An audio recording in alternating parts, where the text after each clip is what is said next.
Selamlar herkese. Gistarot'a hoş geldiniz. Umuyorum ki sağlığınız, neşeniz yerindedir, her şey yolundadır. Eğer böyle değilse bile buna çok yakındır. 2 gündür, ya daha doğrusu dün falan hep uğraştım video çekmek için. Ya mikrofonumun şarjı bitmiş oluyor, ya açılımı kapattıktan sonra fark ediyorum ki mikrofonu hiç çalıştırmamışım. Öyle bir videosuz kaldık. Kısmet olursa bu akşam sizleri bu videoyla buluşturacağım. Açılımlar hep belirttiğim gibi zamansızlığa niyetle çekiliyor. Alandan kendi enerjimi çekiyorum. Bu niyetle oturuyorum. Deyip teşekkür de edip size kurduğunuz etkileşimler için hemen açılıma başlamak istiyorum. İlk önce niyet ettiğiniz aklınızdaki kişiyle ilgili bir sürecinize bakalım. Süreçle ilgili bir bilgi alalım. Ondan sonra sorularla ilerleriz.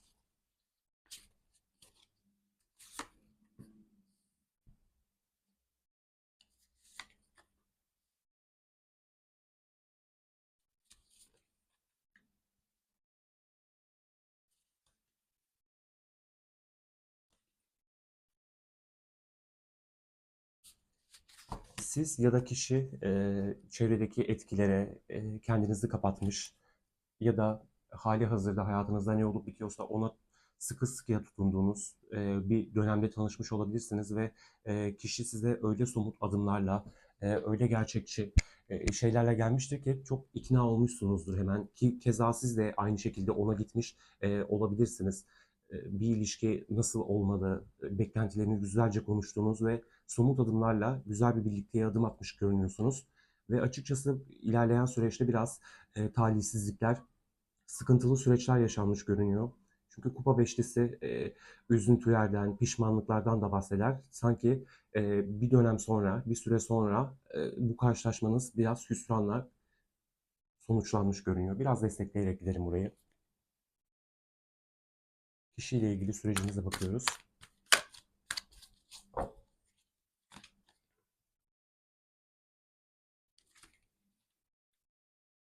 Evet, bazılarımız bir ya da birden fazla seçenek arasında kalmış olabilir ve aklındaki şu an bu videoyu izlemenize sebep olan kişiyi seçmiş olabilirsiniz. Ya da hayatınızda öyle bir dönüm noktasındaymışsınız ki e, yani o da seçeneklerinizin arasından biri olarak çıkmış olabilir karşınızda. Bazılarımız da kötü bir süreçten geçiyordur. Hayatıyla ilgili sıkıntılı bir dönem içindedir ve ne bileyim bir ilişki, başka bir şey için pek açık değilken bu kişi hayatına çıkmış ve onunla birlikte bir yolu seçme gibi bir şey de olmuş olabilir. Sanki böyle kötü o dönemin içine kişi bir güneş gibi doğmuş.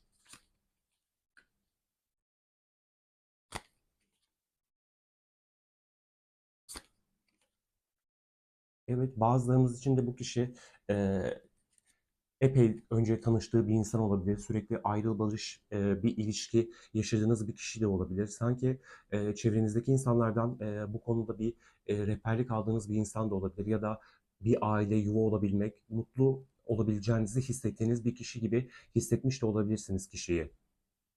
Peki hemen diğer sorumuza geçelim. Bu kişinin şu anda gündeminde neler var? Nelerle uğraşıyor? Ruh hali nasıl? Şöyle bir kartları düzelteyim. Yine yamuk koymuşum, yerleştirmişim.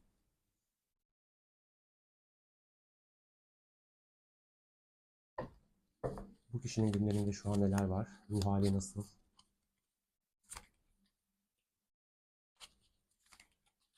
İşinde gücünde görünüyor açıkçası. Somut başlangıçlar için sıkı sıkı çalışıyor. Tam merkezde de bir e, ona soğuk yapan, biraz akılcı davranan bir kadın figürü var.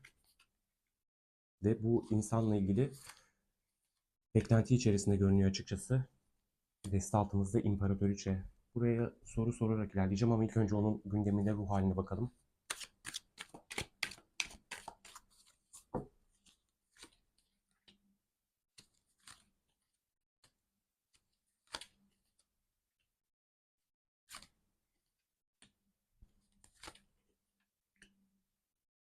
Evet, gündeminde açıkçası tahmin ettiğim gibi geldi. Çünkü hem deste altımız bir imparatoriçe kartı, onun da altında bir kılıç sekizlisi var. Sanki bu insana karşı bir harekete, eyleme geçemiyor. Çünkü geçmişinde üzüntü ve pişmanlık duyduğu bazı durumlar gerçekleştirmiş. Çünkü geçmişin izleri kartı var ve sanki iletişim, irtibat kurma isteği var ama sanki kişi daha çok bir adım atmaktan ziyade kişiden bunu bekliyor gibi görünüyor. Bir taraftan hem işiyle ilgili bir adım, yani işiyle çok uğraşıyor, çalışıyor, işiyle ilgili bir potansiyel yaratma derdinde. Çünkü tılsıması güzelliklerden bahseder, başlangıçlardan bahseder. Bir yandan da pişman olduğu bir insan var kişinin gündeminde. Sanki eğer konuşmuyorsanız, iletişiminiz yoksa kişi geçmişi düşünüp sanki bazı gerçeklerle yüzleştiği bir evrede. Sanki tarotlar hem e, işle ilgili olan süreçten bahsetti hem de ruh eşi gibi gördüğü ama şu an arasında soğuk olduğu bir insandan haber beklediğinden bahsetti. Çünkü burada hem de bir vazgeçmek kartı da var açıkçası. Peki bu kişi size karşı nasıl bir gündemi var? Sizinle ilgili neler düşünüyor? Ters tutmuşum desteği. Bir şeytan kartıyla açılış yaptık. Kupa ası tılsımasının üzerine geldi. Değnek dörtlüsü. Değnek ası. Ermiş kartı. Bakın çok güzeldi. Yani Ermiş kartta geçmişin izlerine geldi. Şu an kişi size kapalı olabilir çünkü deste altımızda bir değnek dokuzusu. Yani kişi sanki tetikte ve eğer çok sıkıntılı şeyler yaptıysa size ya da herhangi bir iletişim kurma gibi bir yani çok bana sıkıntılı şeyler yaşatmadı ama iletişim kurma konusunda da beceriksiz diyorsanız sanki kişi geçmişinden bir şeylere takılmış da olabilir kendi hayatıyla ilgili. Sanki bunların tamamlanması gerekiyor ki size öyle adım atabilsin. Eğer biz gerçekten mutlu bir beraberliğimiz vardı. Çünkü e, açılışın daha doğrusu açılımın en başında geçmiş dönem ilişkinize baktığınız için bu kısım size de daha çok uyabilir. Sanki kişi yaptığı, yarattığı o saçmalıklar, saçmalık demeyeyim ama aşırılıklar, fazlalıklar yüzünden bir hakikate uyanıyor sanki sizin yokluğunuzda. Çünkü burada bir utanma kartı var ve sanki sizi düşündükçe, sizi anımsadıkça yaptıklarından pişman olan bir insan var ve sanki ayrı geçirdiğiniz süre boyunca kişi bazı gerçeklerle yüzleşiyor, görünüyor. Biraz destekleyle gidelim burayı. Nereden alalım?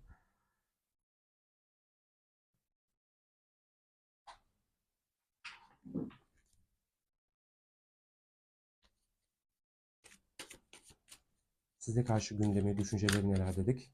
Burayı destekleyerek gidelim.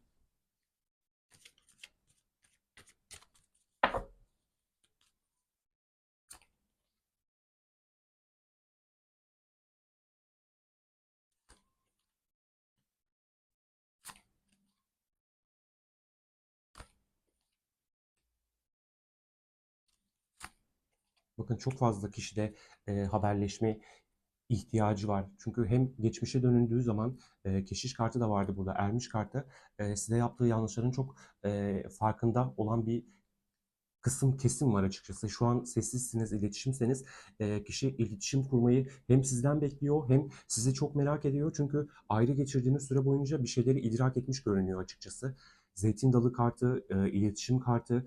Yani bir önceki açılımımızda da çok fazla iletişim vurgusu vardı ve benim yükleyemediğim videolarda da öyleydi. Kişi yani bazıları için gerçekten eyleme geçecek olan insanlar olduğu gibi sizden adım bekleyen çok fazla insan da var. Yani eğer çok karmaşık durumlar yaptıysa, yarattıysa doğrusunu söylemek gerekirse nasıl adım atacağını da bilmiyor bazıları. Ama şu an sizinle çok fazla iletişim kurma isteği olan bir insan var ve bunu asla size yansıtmıyor görünüyor. Peki hemen diğer sorumuza geçmek istiyorum. Bu kişiler iletişimin önündeki engeli ne olarak görüyorlar? Ya da bu kişilerle aranızdaki iletişimsel engel faktörler nelerdir?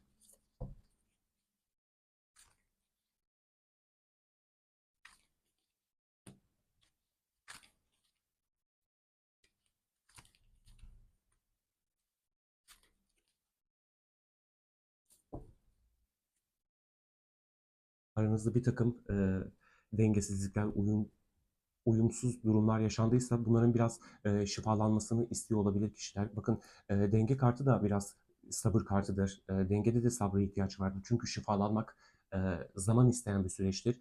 Yine zaman kartımız var. Yine burada sabır. Kişi ektikleri ürünün olgunlaşmasını bekliyordur.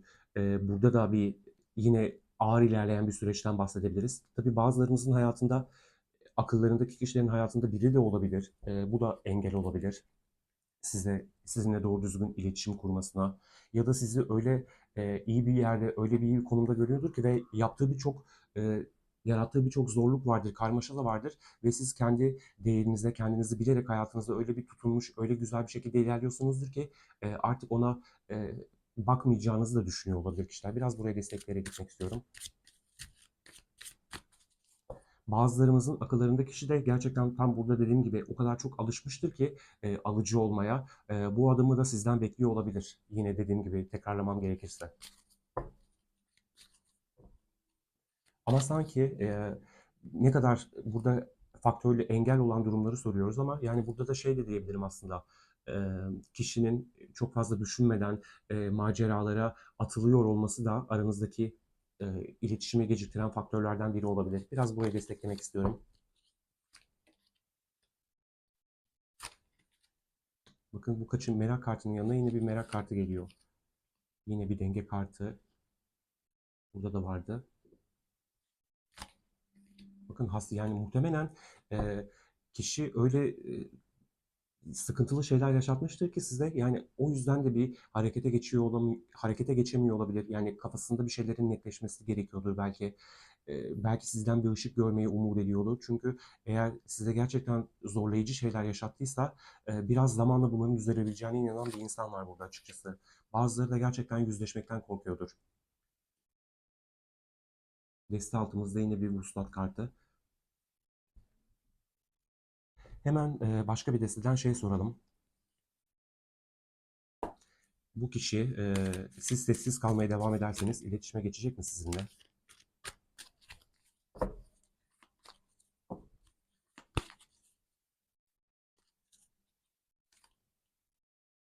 Tılsım altılısının üzerine bir tılsım altılısı. Çok güzel. Büyücü kartı. Kılıç kraliçesi vardı burada hatırlarsanız belki. Yine üzerine bir kılıç kraliçesi geldi. Ha inanır mısınız ya burada bir değnek ası vardı. Yine aynı kartlar aynı sütunlara geliyor. Çok güzel bir enerji okuyoruz sanırım. Doğru enerji diyelim ya da. Değnek sekizlisi. Evet kesinlikle çok öyle görünüyor. Güç kartı da deste altı mesajımız. Bakın siz bu dengeyi korursanız, eğer size dediğim gibi onun tarafından gerçekleşen bir iletişimsel zorluk varsa, siz kendi alanınızı korur ve akılcı tarafta kalırsanız bu kişi oldurabilmek adına iletişime geçecek görünüyor. Değnek sekizlisi çok hızlı bir karttır. Hep söylerim kendi hayatımda da çok defa tecrübe etmişimdir değnek sekizlisini. Yani kolektif bir okuma olsa da eminim çok fazla bu enerjiyi hayatını çekecek olan insan vardır. Belli ki kolektifin böyle bir e, mesaj duymaya ihtiyacı var. Arada mikrofonumu kontrol ediyorum. Tekrar şarjı bitmesin ne kadar taksam da bir kontrol etmek istedim. Hemen buraya desteklemek istiyorum. Bakın siz kendi alanınızda kalmaya devam ederseniz bu kişi mutlaka gelecek görünüyor. Yani tabii özgür irade ile birlikte işler değişse de buraya yansıyan büyük enerji bundan bahsediyor. Biraz desteklemek istiyorum burayı.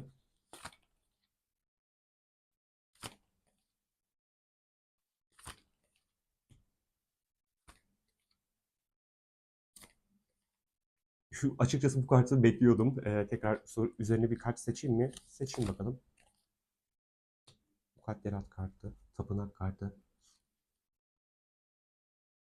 Bakın gerçekten eğer sessiz kalmaya devam ederseniz, başarırsanız kişi bazı dengesizliklerin farkına varacak görünüyor.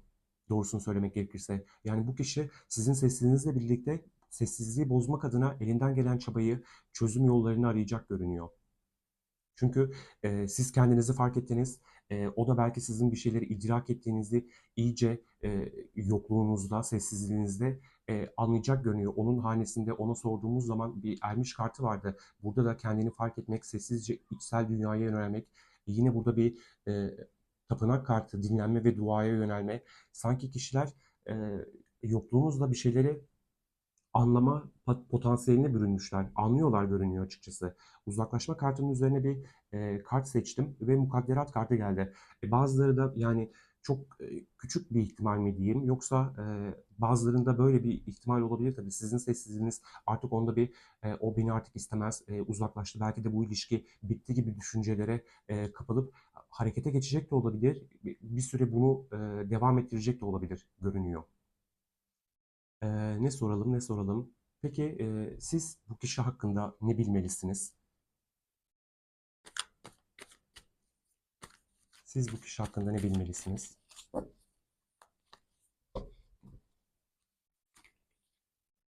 O kadar denge, bakın hep denge kartı geliyor. Bu üçüncü sanırım. Çok gerçekten doğru bir enerji okuyoruz sanırım. Sanki sistem sizi buraya itmiş gibi görünüyor. Yani alma verme dengesini sağlayın. Bunu sağlarsanız bir şeyler olacak, bir şeyler başarılacak gibi bir mesaj alıyorum ben açıkçası.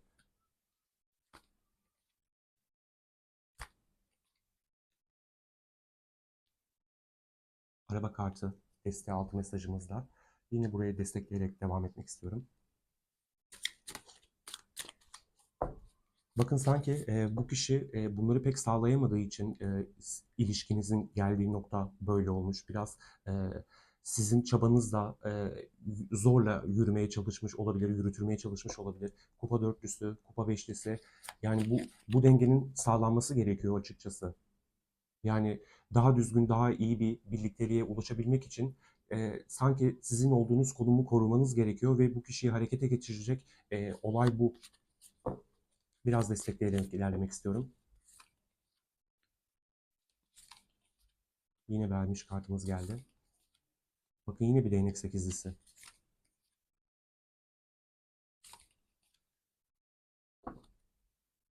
Deste altımız aşıklar. Ya, eğer sessiz kalıyorsa bırakın ona alan tanıyın. Çünkü bir şeyleri gerçekten ciddi manada düşünüyor görünüyor. Yani kılıç dörtlüsünü burada erteleme yazmışlar ama erteleme olarak düşünmeyin. Ermiş kartı da var burada. Kişi o kadar çok sizden almaya, sizden beslenmeye o kadar alışmıştır ki sessizliğiniz karşısında o hep şunu diyor olabilir. O bir şekilde dayanamaz, yani dayanamayıp bana ulaşacaktır. İletişim kurmadan yapamaz o gibi bir düşünce olabilir. Bakın kişinin gelgitleri var. Çok fazla zihin çalıştırıyor. Bu ikilemden bu sessizliği bozma konusunda gitgelleri olan bir süreçte ama yine bir önceki açılım gibi birçoğu gerçekten iletişim alınacak görünüyor. Yani umarım hepiniz alırsınız bu iletişimi. Doğru bir şekilde iletişim kurarsanız. Çünkü bazılarımız o içsel farkındalığa sahip ve biliyorsunuzdur yapmanız gerekenleri. O ilahi kaynaktan, aldığınız rehberliklerden, açılımlardan hem bir şeyler öğreniyorsunuz hem içsel olarak biliyorsunuz gerçekten. Çünkü siz kendinizi keşfetme, fark etme yolunda aklınızdaki kişilerden çok çok çok daha öndesiniz eminim birçoğunuz. Peki bu kişiden bağımsız olarak kartlar size ne der? Ne söyler? Hatta şöyle yapalım bu sefer. 3 tane Lenormand'dan alalım. 3 tane de Rumi'den alalım tekrar. Aşk kartı. Fareler. Deste altımız da çok güzel geldi ya. Şunu da şöyle koyayım güç kartının yanına. Bakın siz o benimle iletişim kurmaz, çok sessiz sakin kalıyoruz. Ben kurmalıyım gibi düşünceleriniz varsa lütfen ya da siz bilirsiniz. En doğrusunu siz biliyorsunuz. Lütfen iç sesinizi dinleyin. Kalbinizden gelenlere, zihninizden gelenlere uygun hareket etmeye bakın. Yani içinizi kemiren şeyler var ama lütfen onları yok etmeye çalışın. O kötü sesleri, vesveseleri duymazlıktan gelin. Çünkü burada gerçekten aşık olduğunuzu hissediyorsanız bu kişi artık harekete geçip size bir haber, bir iletişim sağlayacak görünüyor. Yine kişiden bağımsız olarak seçiyorum ama çok öyle geldi açıkçası gündeminiz kişi olduğu için belki de. Kartlar size bir şeyler söylesin. Tavsiye, mesaj. Ha, olay yeri yine kılıç kraliçesi geldi. Bütün kılıç kraliçeleri burada toplandı. Şuraya bir tane daha seçmek istiyorum. Yani bakın hiçbir şey göründüğü gibi olmayabilir ya da kartın üzerindeki mesajı okuyayım ya. Şeytan kartının çok anlamını hepiniz biliyorsunuz zaten. Şeytan deyince herkesin aklında aynı şey canlanıyor. Saplantılarınızın kaynağı kendi egonuzdur. Yani burada çok güzel duygularla sınanmış olabilirsiniz. E, Güzel duyguları yanlış insana hissediyormuş gibi hissetmiş olabilirsiniz. Lütfen siz kendi değerlerinize, kendinize sahip çıkın. Sizin değerini bilecek olan insanlarla olmaya gayret edin. Yani burada değnek dörtlüsüyle çok güzel bir mesaj verdi açıkçası. Siz toprak güvenine sadıktır. Lütfen siz güvendiğiniz alanlara sadık kalmaya devam edin. Bırakın değişip dönüşüp gelmesi gerekenler sizlere ulaşsın. Destanlarımız da çok güzel ya. Şöyle nasıl koyayım bunları bilmiyorum. Kupa dokuzlusu, kupa ası ve tılsım şövalyesi. Yani gerçekten aşkı hissedecek olan insanlar, aşkı hisseden insanlar bir süre sonra zaten dayanamayıp yanlışlarını fark edip size geleceklerdir. Lütfen egonuza, vesveselerinizle kulaklarınızı tıkayın. Sadece o alanlardan beslenmeye çalışın. Kendi hayatınızla ilgili neyi daha iyi yapabilirsiniz, neyi daha iyi fark edebilirsiniz. Lütfen bunlara odaklanın. Kötü düşüncelerden, karanlıklardan uzak kalmaya devam edin. Uzak kalmaya çalışın, çabalayın. Açılım çok güzel geldi açıkçası. Gerçekten burası bir tabloluk. Umarım en doğru mesajları en doğru şekilde hayatınızda çekersiniz ve en güzel şeyleri yaşarsınız diyorum. Başka bir açılımlarda görüşmek üzere. Allah'a emanet olun.